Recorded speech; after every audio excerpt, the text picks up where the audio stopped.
Uma coisa que a gente poderia conversar, mas não apenas isso,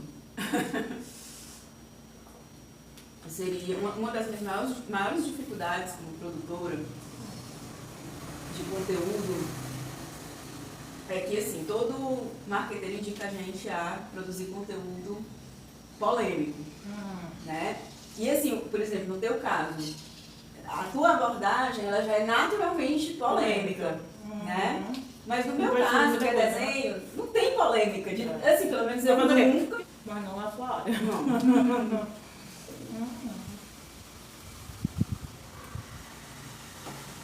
Definitivamente não. Anatomia íntima. Pois é. Mas realmente é isso, não dá pra fazer algo tão polêmico. Dá até dá, mas eu acho que é forçar a barra demais. Eu acho também. Eu não consigo encontrar, assim, algo que... Os índices de desenho que eu sigo é muito processo, faz um reels, não sei o que, antes, depois, essas coisas, sabe?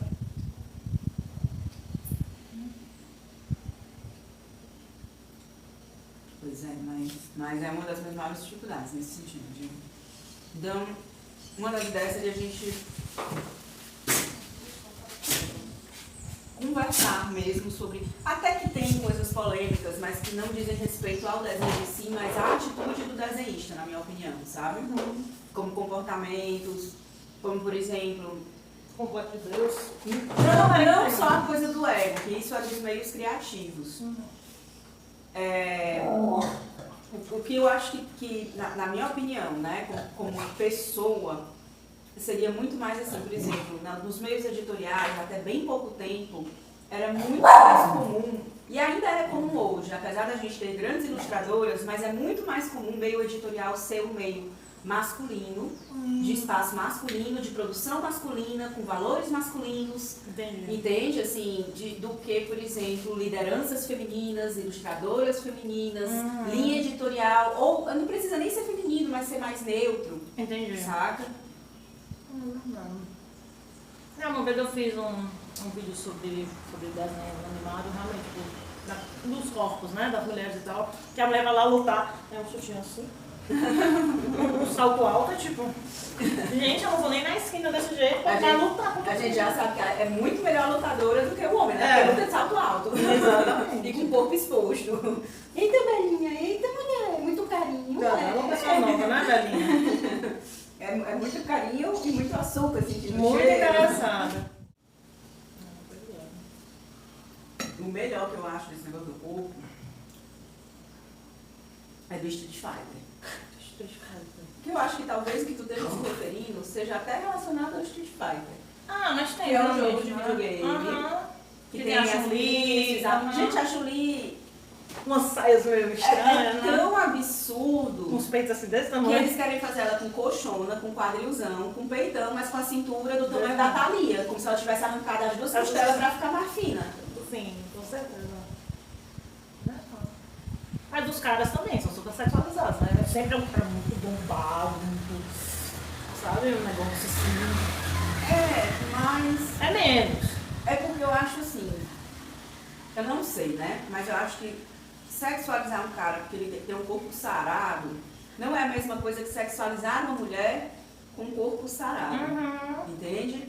Então eu acho assim que existe esse apelo, mas não é a mesma coisa. Porque eu acho que até os próprios homens têm um apelo de ver outros homens sem camisa, aquele negócio da força, da masculinidade. Eu acho. Não por questão homossexual, não. Realmente por questão de, tipo, virilidade. De se projetar. De virilidade, do cara que treina, sabe? Esse negócio todo. Tanto é que sempre mostra os caras fazendo, né, flexão e não sei o quê. Mas acaba sendo isso. De se projetar numa imagem saradona. É o macho alfa. Pois é, mas antes, assim, quando eu aprendi a desenhar há 12, sei lá, quantos anos atrás, esse ano eu acho que vai fazer 13 anos atrás, quando eu aprendi a desenhar, era muito isso. Tipo, era muito a coisa do aprender a desenhar a anatomia humana como culto ao corpo, entre aspas, ideal, proposto, por exemplo, pelas revistas em quadrinho, né, pela mídia de uma maneira geral. E tanto é que a anatomia humana, você não estudava, por exemplo, a anatomia de uma pessoa, não vou nem dizer de uma pessoa gorda, vou dizer de uma pessoa normal. É mesmo. Você estudava anatomia já de uma pessoa sarada. Perfeita. E dentro da proporção áurea. Né? Então. Que a proporção áurea ainda tem altas coisas por trás, né? De ser uma coisa bem racista. Proporção áurea. Negócio meio nazista. Né? Não, é a proporção ideal. É a proporção que a gente encontra. Primeiro que as pessoas confundem proporção áurea com Fibonacci, as duas são diferentes. Proporção áurea seria, digamos assim, as medidas perfeitas do ser humano. De tudo. Tudo tem uma proporção áurea, digamos assim. Então os animais têm, as plantas têm, as pessoas têm, os objetos que a gente cria têm. Para você criar um microfone, uma garrafa, você tem que ter a proporção do tamanho da tampa, com o tamanho do cabo, com o tamanho do recipiente do café, por exemplo. E nós temos também, por exemplo, distância entre os olhos, né? Aí se o seu olho é mais distanciado, se o seu olho é mais junto... Você está mais perto ou mais longe da sua proporção. Isso, aí por exemplo, nós negros, né? Geralmente a proporção áurea é uma coisa bem simples. Ela diz que a sua pupila, se você descer uma linha reta... É os cantinhos da boca. Não é a pupila, desculpa, é aqui o canal lacrimal, se você descer uma linha... a pupila é o cantinho da boca. Mas o canal lacrimal, se você descer uma linha reta, é a distância daqui do nariz. Certo? Se o seu nariz passa dessa linha, é porque você já tem um nariz grande, gordo. Então todo negro está fora. 95% dos negros estão fora da proporção áurea. Carlinhos Brau está na própria proporção dele, né? Entendi. Porque o nariz dele é no meio da bochecha. Então, assim. Mas aí a proporção áurea ela é uma proporção que não leva em consideração, porque não foi criada por pessoas pensando assim, não, porque tem os chineses, você tem os africanos. Não. Ela é muito mais um estudo matemático nesse sentido. O que acontece? Pessoas muito consideradas muito bonitas como modelos, certo? Vão chegar mais próximos dessa proporção. Mas não existe nenhum ser humano que segue exatamente tudo 100%, exatamente, 100%, entendeu? Sempre vai ter uma coisinha desalinhadazinha, e isso é a graça, na minha opinião, das pessoas e da própria anatomia. Porque às vezes quando você desenha um personagem todo bonitão, robô, vira um robô, assim, tão bonito que é, entendeu? Eu acho que a gente tem que provar isso aqui. Mas sabe uma coisa que eu vi? Esses dias agora eu vi um vídeo de uma pessoa que levou um Golden Retriever para uma creche e trouxe outro Golden Retriever para casa. Trocaram e tal, e a pessoa só vai perceber depois. É a mesma coisa com o cachorro. O cachorro vira-lata. O cachorro vira-lata, ele tem um padrão, não tem um igual ao outro. Pode ser parecido, mas não tem igual, né? Então é uma diferençazinha. Sim. Imagina se eu levar o cachorro errado para casa. Ai, que horror. Dá pra perceber depois de um tempo, né? Mas realmente assim. Não, você chama o cachorro porque o nome não atende, né? Não, e mania, né? Coisa diferente. Nem sabia que o nome era Homer. Eu pensava que era rosa com coisinhas coloridas. A galera chama de Homer porque é o donut do Homer, né? Este crocante. Eu imaginei que fosse o que tu ia gostar mais. Porque tem um contrastezinho E o crocante dela é bem bom, assim, também. Minha mãe adora isso aqui.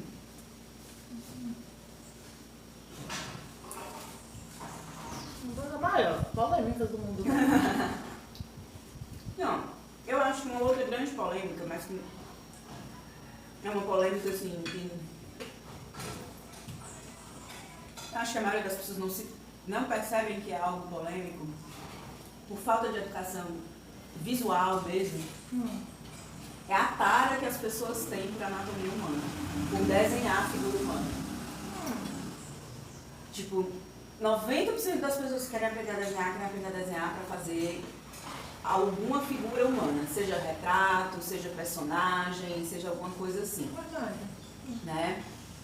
E eu acho que as pessoas não percebem que isso é um valor culturalmente passado pelas academias de arte, entende? E que desenhar é muito mais do que desenhar figura humana. Entende? E que para desenhar a figura humana, você precisa desenhar outras coisas, ainda que o que você queira desenhar seja só figura humana. Não, nunca tinha parado para pensar nisso, ó. E também, tipo, só é considerado às vezes um desenhista bom se você souber desenhar pessoas, né? Nunca tinha pensado nisso, não. Faz sentido? O ser humano é autocentrado, né? O ser humano centrado em quem ele sempre foi. Mas isso é um valor renascentista. É um valor grego que foi absorvido pelos renascentistas, em que se tornou hegemônico, dominante, no período neoclássico. Porque o período neoclássico foi um período que as academias de arte surgiram, porque é o seguinte, antes os artistas eram patrocinados pelos monarcas e pelos nobres. A monarquia começou a cair na Europa, do meio do século XIX para o século XX. Né? E aí, com a queda da monarquia e da nobreza, os artistas ficaram sem patronos. E aí tiveram que se reinventar. Foi aí quando surgiram as galerias de arte e as academias de arte. Aí as academias de arte fizeram o quê? Disseram assim, arte que é arte renascentista. Entendi. Entendeu? Tornaram hegemônico. Quem não fizer esses padrões, não é arte. E foi aí que surgiu também a vanguarda, que foi justamente para dizer, nós não vamos fazer esses padrões. Dadaísmo, exatamente. É muito bom, né? É porque pouca gente, na verdade, pouquíssima gente estuda e entende arte, né?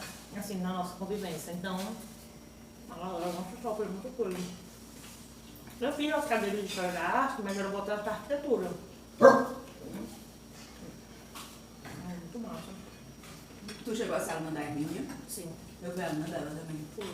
Eu acho que eu fui a minha primeira professora. Não, eu fiquei bem tranquila, né?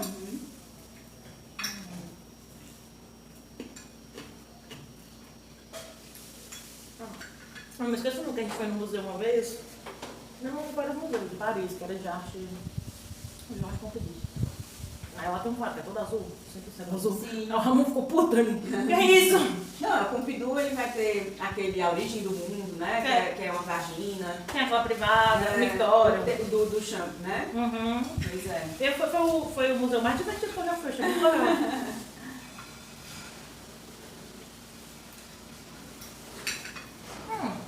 Uma polêmica do mundo da arte. Por que as pessoas criticam tanto o Romero Brito? Por que criticam tanto? A arte dele. Tá, talvez as pessoas não sei se todo mundo que critica sabe disso, mas quem é do meio da arte critica pelo seguinte motivo. O Romero Brito, hoje em dia, hoje em dia que eu digo que já tem um tempo que a produção dele, desde que ele virou o Romero Brito produz em massa, não é mais ele exclusivamente que produz as peças dele. Ele tem praticamente uma indústria, mais de 100 funcionários na empresa dele, produzindo as coisas, produzindo em massa junto com ele. Ele tem coisa que ele só faz assinar. Esse é um dos motivos. Não sabia. Certo? Dentro da arte contemporânea, isso é totalmente possível. Damien Hirst, por exemplo, que é o cara do tubarão, ele não foi ele que pescou o tubarão, por exemplo. Todo mundo lembra dele por causa do tubarão, mas ele tem uma caveira humana cravejada com diamante, que foi naquela época que teve aquela moda que todo mundo tinha tudo de caveira, colorida e tal, o pessoal achava que era mexicana, mas na verdade era inspirada na caveira do Damien Hirst, certo? Nada da obra dele é ele que faz, e ele coloca isso como um conceito, mas isso dentro da arte contemporânea é totalmente possível. É lógico que é estranho, mas que muita gente vai achar isso estranho, mas eu digo assim, o Romero Brito, primeiro, ele tem mais uma pegada de design do que de arte. Essa coisa da reprodução em massa, ela é mais característica do design do que da arte. E é uma arte relativamente muito simples, tem né? Nem pela simplicidade, mas porque eu acho que a arte simples não é arte necessariamente... Não é arte ruim. Sim. Né? Vídeo rapaz do quadro todo azul. Isso, não é a questão de ser simples. Eu acho que é a questão mesmo do método da reprodução. E é como se não tivesse assim valores bem definidos, assim. Quem é que ele pinta? Parece que assim, abriu a porteira e aí entrou todo mundo, de Madonna, a rainha, a Bolsonaro, a Michael Jackson. Então quem é... Ele não tem uma essência de artista. Exatamente, clara. é como se fosse uma essência de artista muito mercantilizada, entende? Se eu não me engano, o Romero Brito ele é classificado como pop art. E na pop art, isso também não é um problema, porque a pop art foi criada para ser uma arte capitalista zona, né? Embora ela tenha um grande poder crítico, tipo assim, quem criou a pop art foi o Andy Warhol. Não sei se você sabe quem é, Então, a pop art do Andy Warhol, ela tinha todo um poder crítico, transformador, apesar de ser uma arte feita para vender, entende? É aquele também da Marilyn Monroe, que tem uma colorida, né? Então é uma arte feita para vender, mas ainda assim era uma arte disruptiva, transformadora. O Romero Brito, a gente só tem aquilo ali. É um desenho. Assim, qual é a pegada dele, afinal de contas, né? Esse é Qual um é o desenho que é poder, um o desenho. impacto da arte dele, se não é nem ele que está criando, se é uma equipe de mais de 100 pessoas, ele só está assinando, Entendi. entende? Ele também, uma outra fonte de crítica do Romero Brito, é porque ele também se tornou muito famoso.